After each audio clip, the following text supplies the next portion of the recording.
This shouldn't be too much of a long masterclass. It's a pretty basic, straightforward concept for this. So I've got some visuals and some ideas there. So it shouldn't be too long. We'll draw out a little bit, so not to waste your time, but we don't want to also waste your time. So yes, we'll go through the content I have here. Then we'll go through questions and answers, and then that'll be that. So give me a second. If you could let me know that you can hear me in the chat room, that would be wonderful. It looks like the microphone is picking me up, so that is a good start at least. Okay, so this masterclass will be on shooting large spaces. So let's just get straight to it then. So as you can see, this is a large space that we have shot here. This is a good example for you guys to see. Basically, one of the most important things about shooting large spaces is first and foremost, the quantity of panoramas you take, and the positioning of where they are based. So each scan, not panorama, we should refer to, should number one have a good line of sight from A to B. So as you can see, there's plenty of scans covering right the way across here. I'm going to pull some scans out and show you what is important. So this one scan, as you can see, the laser is hitting quite far. But what we want to do is we want to fill in the gap. So we want to get any extra details. So if I bring this one over, you can see there's more detail up here with this scan. You can see the difference between the lines. These are very few dots where this is many. So as you spread out from the system, as it works like in a circle, as you go out further, this is going to get more sparse. So the data is going to get more and more sparse the further you go away from the system. So we can fill that in by just filling in the gaps. So this is what's important for this kind of project is you get one center and you can see I'm hitting the edges here and here. There's not quite enough data. So what you want to do is fill them in. We're going to bring another one in from this corner here. Just snap that into place. So here we're getting a much better quality of data. So I move this off again. You can see the difference between the two. There's no data here for this the middle scan. So this middle scan here in green, there's no data. And there's no data from the top scan either down here, not really. There's like dots, but that's not really usable. It's very minimalistic. Whereas this middle one, this one here closer to, you can see it's filled in a bunch of these gaps. Now there's going to be areas like this where it goes straight out. That's going straight out the window. And whereas this is kind of hit maybe like one of the cross beams or something. So we can see that that's how deep the windows are. It helps kind of get the depth of the wall correct too. It's pretty good. So that's the kind of data we're looking for. And you can tell there's more consistency, within this area here. Just going to snap that back into place. I can put all of those back to where they were. And so as you go along, there's different methods of doing this. You can go around the outside of the space like so, and then kind of work your way back in if you wish. You can go in like a crisscross line back and forth and back and forth. Or you can do like a zigzag. You can do whatever you like as long as you fill in the spaces. Whichever works best for you. You can work top to bottom, left to right, but you just need to keep that consistency. What could be good to do is to kind of plan out your positions. If you have a big space like this that you're shooting, you happen to have a previous floor plan, that might be a good way of setting up, hey, why should I be taking these scans before I go? So just for context, there's 71 scans on this floor. And actually, this is plenty. This is good enough that if I press the magic wand button in Stitch here, I tested it before. This can actually, Stitch can build out the whole property and snap it for you.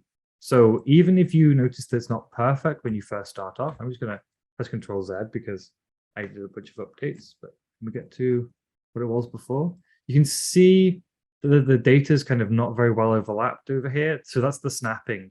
You can see it's a little bit, it's not quite as neat and tidy. So then I used the Magic Wand tool and it did this. So as you can see, that's much tidier. So the data's there. It wasn't very neat on site. So this is like a finalization of the data. Get nice and neat. But if you're on site and you notice it's not positioning correctly, you can alter that on site.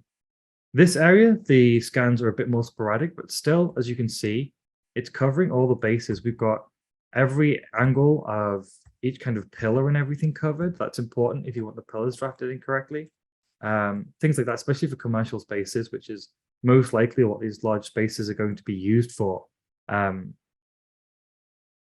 So yeah, that's kind of at the heart of it, the most of what you need to know. It's pretty daunting, but realistically, it's just a quantity thing.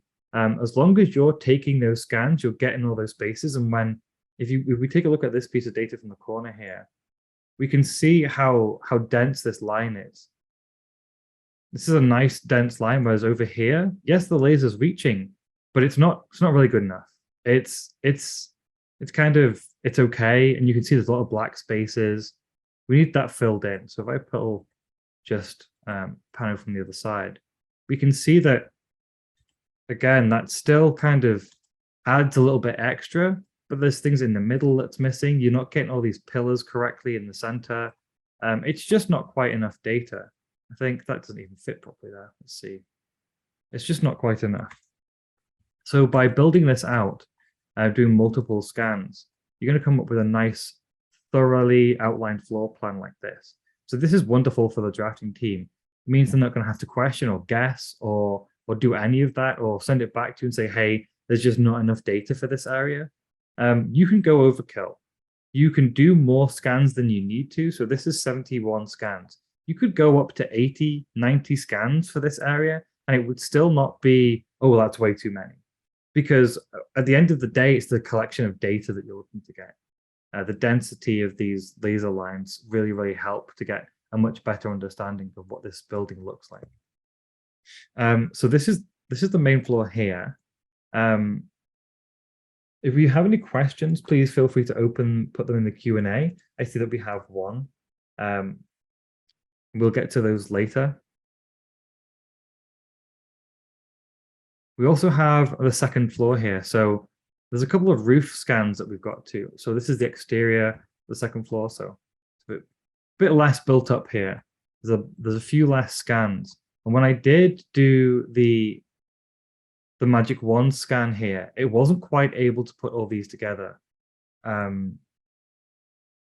You can manually do it, but this tells me that there's not quite enough data. So if we look here, you can see that these scans are snapped in place, but you can see that this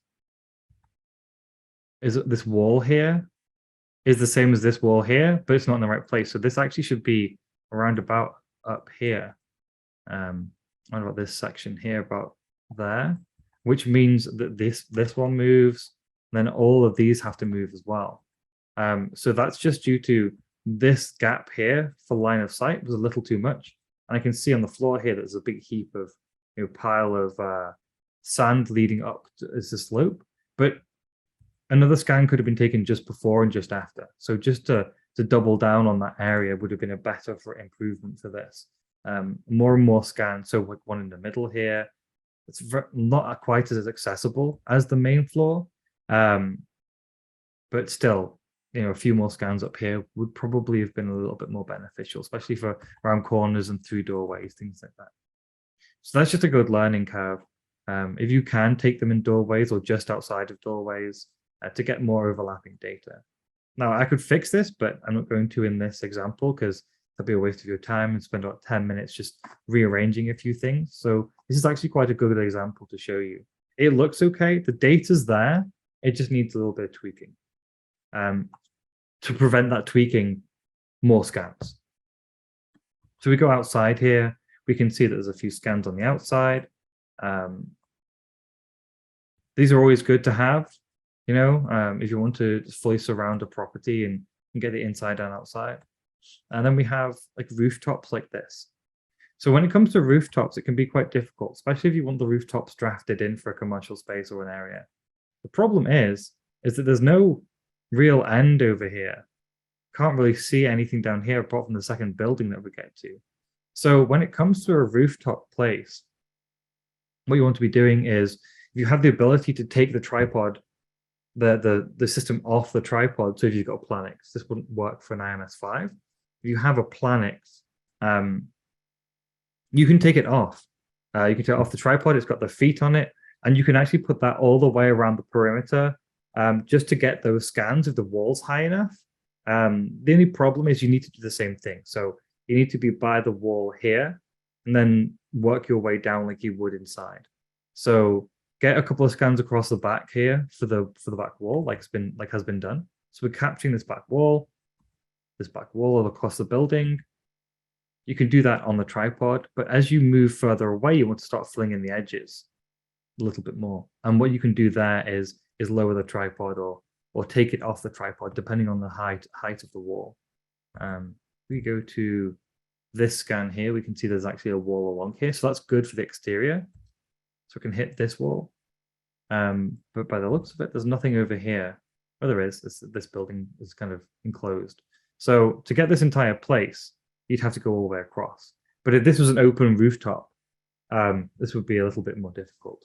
You'd have to rely on the wall data that existed on the roof. We can do more questions on rooftops if there are any, but it's just kind of do your best to get as much data as possible and go overkill if you need to. You can always disable panoramas later.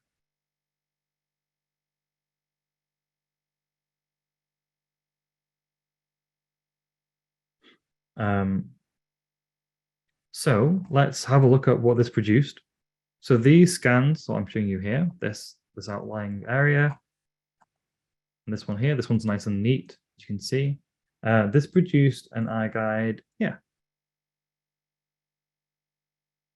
So this is the first floor. As you can see, it's obviously a bit of a work site.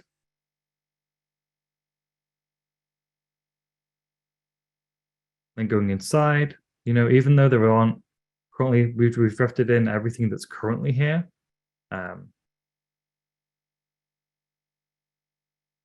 Lots of scans, lots of areas. We can zoom in on the floor plan here and see what's going on in this area.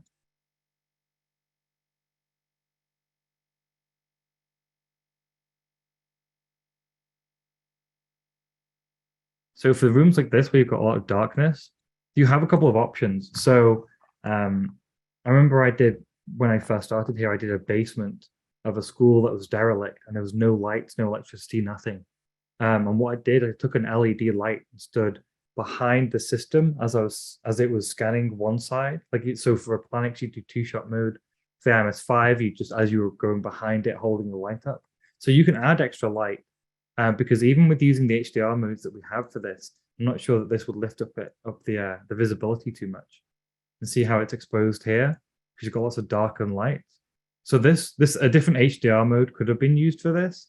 But also what would have helped is to use a light in here, either a portable light, put it on the floor, shine it in, or something underneath the system, and that would help too. Same for this.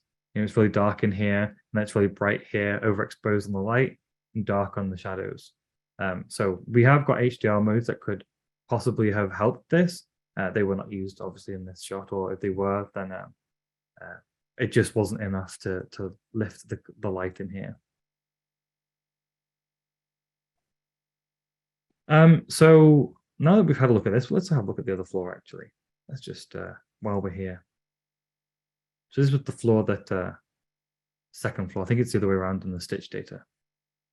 You can see how nicely it was documented from all the scans here. I'm going to zoom into this. With plenty of scans, plenty of data to correctly place all these pillars. It turned out pretty good. Let's have a look at the size of this. So for this size, we did, let's see, there's 71 plus 73. So 144 scans did an interior area of 11,868 square foot for the first floor, and a total of 22,907. So say 23,000 square feet was 143 scans, or 144, right? So that's about kind of the minimum you want. That's pretty good. Time-wise, if you're looking at about 30 seconds per scan with moving it, you guys do the math. So 100 and what? Like just over an hour, maybe an hour and a half with prepping yourself, 2 hours, say. to do this amount of scans, roughly, for 22,000 square feet, nearly 23.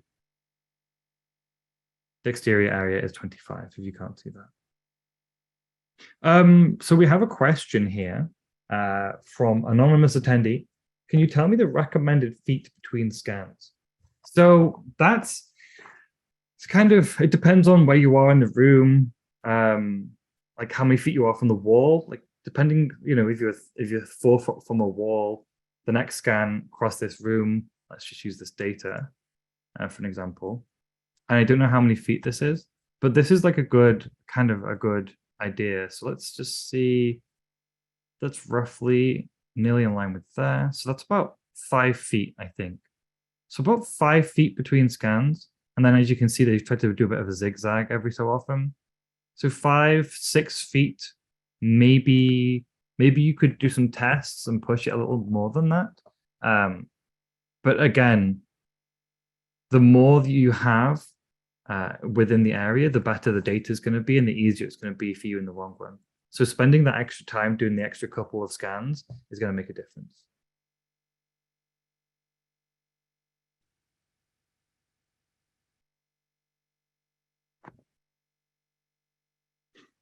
From Danny Howard in the chat there, you say it's too many. We have found the accuracy of this measuring does not need more scans.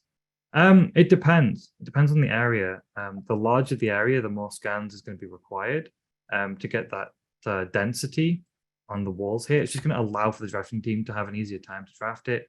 There's no harm doing more scans. There's not really too many. If you filled in every gap here, maybe it'd be too many. It'd be a kind of a waste of time more than anything. But you can't ever have too many scans for the data per se. It's a time fact. You've got to get that balance between we need enough scans to get the relevant data, but not so that it takes forever on site. Is there any other questions at the moment? I talked for 20 minutes straight, so I guess I can get into answering some further questions. Bear with me while I grab a drink here.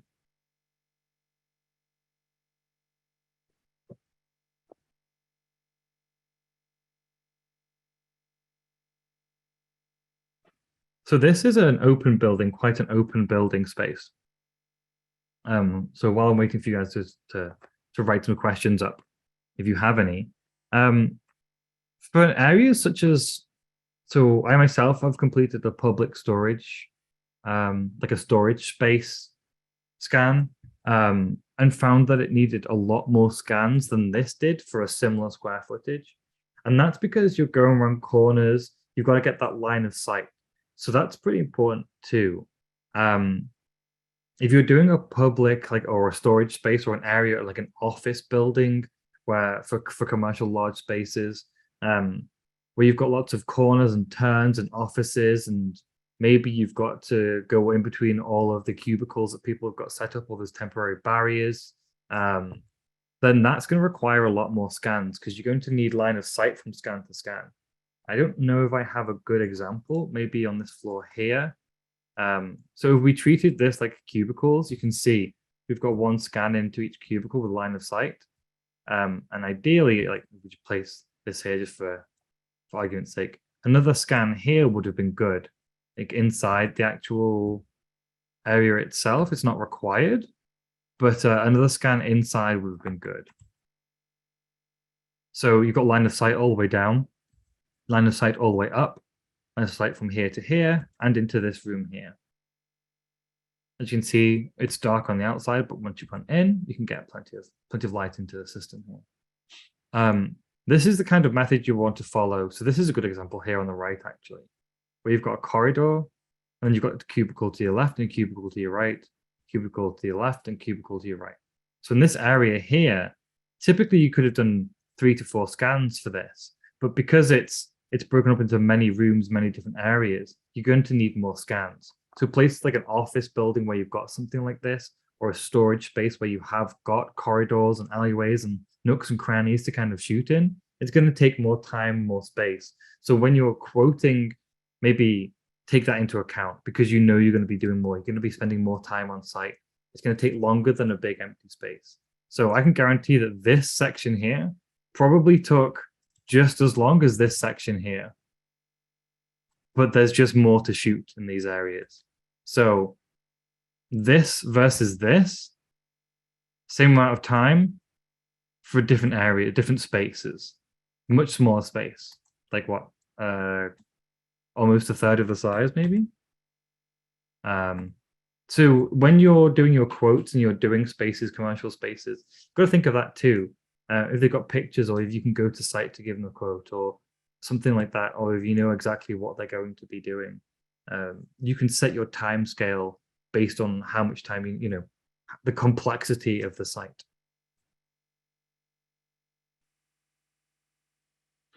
So it's a good question from Vaughn. How do you remove scans of extra items like building materials? So are you talking about hiding the scans or editing the actual image itself?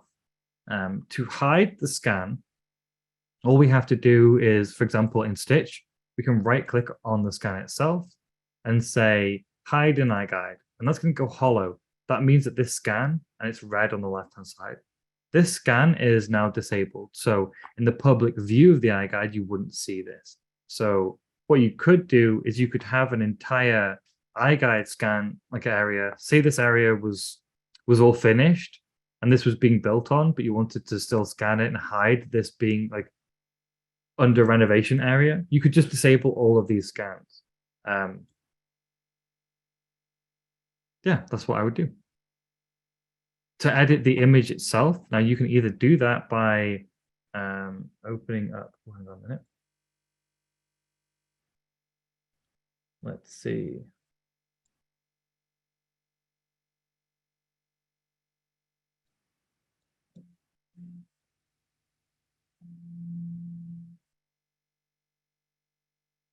So here is the folder.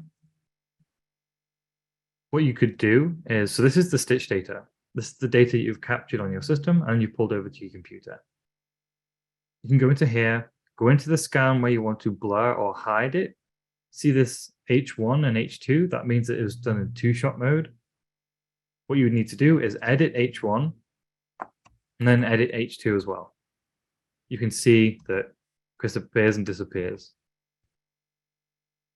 for these two scans. So it's using both of the sides. So what you need to do, for example, is edit both of these scans to make sure that whatever you want hiding is hidden in the image. So you could blur things out. You could do all sorts.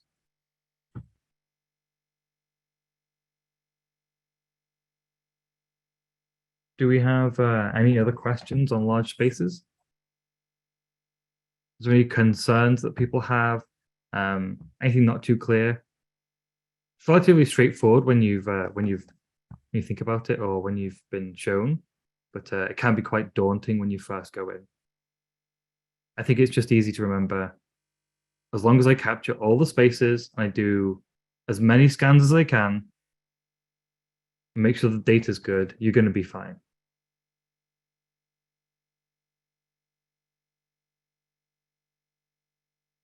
What software can be used to edit out? So with the photos, you can either use Photoshop, you could use any photo editing software you like, as long as you save the image in the same color scheme, same file format, and keep it with, I think it's under 10 megabytes, then you should be good. So you just keep everything the same, keep the dimensions the same, and then edit it using Photoshop would be fine, or any other similar tools that you may have to do photo editing.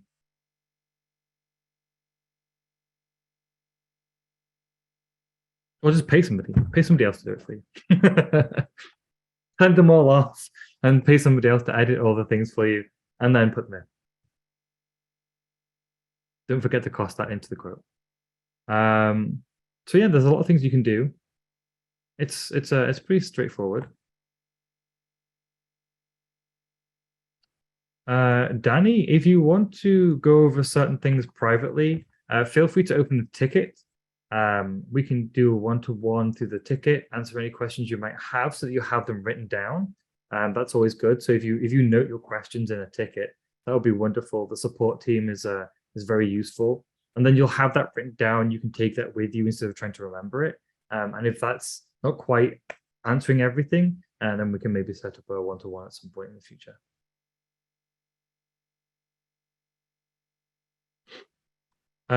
Bill asks, what would you charge somebody for this size space? And says, I know you might not be able to answer this. What I would do is there is a way.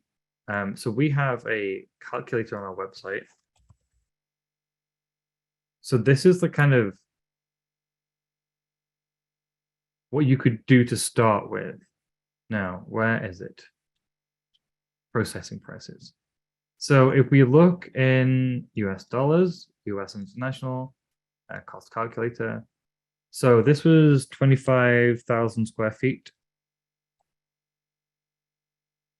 So this is going to cost you for us to draft it. That's your price, 425 US dollars.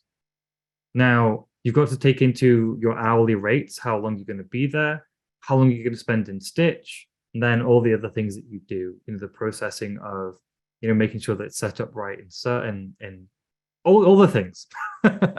So you have to kind of price that out. It's a lot of time that you're spending on this. So if you quoted for this size space kind of 6 to 7 hours work, maybe a day's work to round it up, it's probably going to take you that time with getting there, getting back, putting into Stitch, making sure that it's all aligned properly, making sure it's good to go, uploading it, setting up the iGUIDE, things like that. So that's kind of your side of things, how much you charge for it. If you do have further questions or want advice from that, maybe we can reach out to somebody from the sales team. If you have your sales representative who sold you the system or you've worked with before, maybe they can help you out. Yeah, Bruce makes a good point. You can also edit the panorama after the iGUIDE has been published. So let me show you how to do this. So for this one here, I'm just going to quickly show you. So this iGUIDE has been published and you want to edit one of the panos. Oops, I left something in there. I need to remove it. This is confidential or needs blurring, something like that, On the left-hand side, you have pano branding image here and replace pano images. So replace pano images is the one you want. You find the panorama that you want to edit. So say you want to edit the guys out of this picture. What we can do is we can scroll down. It shows you the pano here. We can download it. So here's the pano, downloaded. You can pull this into Photoshop, remove these gentlemen, save it as it is as a JPEG, scroll down here and re-upload here. So once you click here, you can click it. Let's just do a test here, there we go. And so once you replace it and hit save, it's going to give you the comparison. Now it's only small, so you can't really see any changes, but you would see, you'd know this is the new one at the bottom here. And then you just hit submit and that's that done. So I don't see any other questions right now. If anybody does have anything else or they think of something else, questions that they want to get answered in the future, or you go on site, you do a large space, you have difficulty and you want some advice, you can always open a ticket from the support desk. The guys on there are great. I'm their team lead, so I advocate for them. So yeah, I don't think I'll keep this going too much longer. Okay, well, thank you very much. As I mentioned, if you think of something after this, feel free to open a ticket, contact us, and we'll do our best to help you. I guess that's ciao for now.